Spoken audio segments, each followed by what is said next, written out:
Yo mga idol, kamusta? Sports Talk PH nga pala. Ang naghamon kay Pacquiao, pag-usapan natin yan mga idol. Ngunit bago ang lahat ay huwag kakalimutang mag-subscribe at i-click ang notification bell button for more sports talk. So habang nag-e-ensayo nga po ang ating pambansang kamauman ni Pacquiao para sa exhibition fight nito kontra kay Buakaw Bancamek, at habang nasa ilalim din ito ng seryosong negosasyon para sa professional boxing fight kontra sa undefeated welterweight prospect Conor Benn, ay may isa na naman nga pong legendary fighter ang naghamon sa kanya. At ito nga po ay walang iba kundi ang UFC fighter na si Tyron Woodley.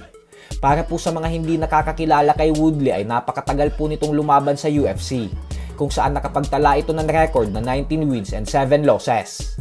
May tangkad na 5'9" at sa kasalukuyan ay may edad na itong 41 years old. Sa latest interview nito ay hinamon nito si Pacquiao at sinabing gusto niya daw makalaban ang ating pambansang kamao sa isang professional boxing match. Ayon kay Woodley ay kung umasta daw kasi ngayon si Pacman ay hindi na daw ito katulad dati, kasi parang naumano itong si Floyd Mayweather Jr. Pero ganun pa man nga po ay pinagtawanan lamang ng mga fans si Woodley dahil kung pinatulong daw ito ng YouTuber na si Jake Paul sa pamamagitan ng isang suntok lamang, ay panigurado daw na mas matindi ang sasapitin nito sa nag-iisang 8 Division World Champion. Matagal na daw ang 2 rounds para kay Pacquiao bago i-knockout si Woodley. Bukod dyan ay sinabi din ng mga fans na nakakalungkot daw itong ginagawang paghahamon ni Woodley dahil nagmumukha na umano itong desperado ngayon at nangangailangan ng malaking pera para sa kanyang kabuhayan.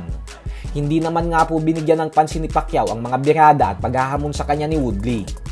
Sa kabilang banda naman mga idol ay patuloy nga po ang mga patutsada ng knockout artist na si Ryan Garcia sa current WBA Junior Welterweight World Champion Pitbull Isaac Cruz.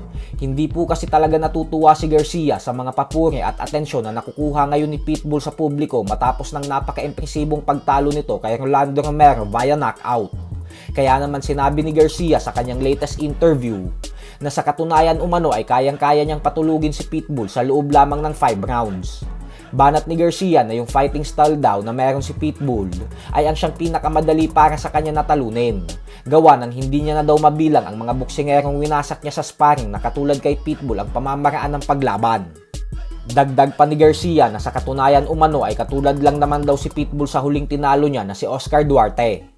Baka nga daw mas madali pang talunin si Pitbull kaysa kay Duarte kasi maliit na bersyon lang naman umano ito ni Duarte si Pitbull.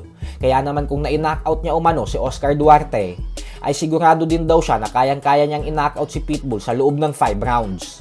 Napakadali lang daw kasi ni Pitbull tamaan ng mga jab lalo pat wala naman daw itong ibang alam gawin si Pitbull kundi ang umatake lang ng umatake. Kaya naman tiyak umanong papakainin niya ito ng mga pamatay niyang suntok. So hanggang dito na lang po muna tayo mga idol.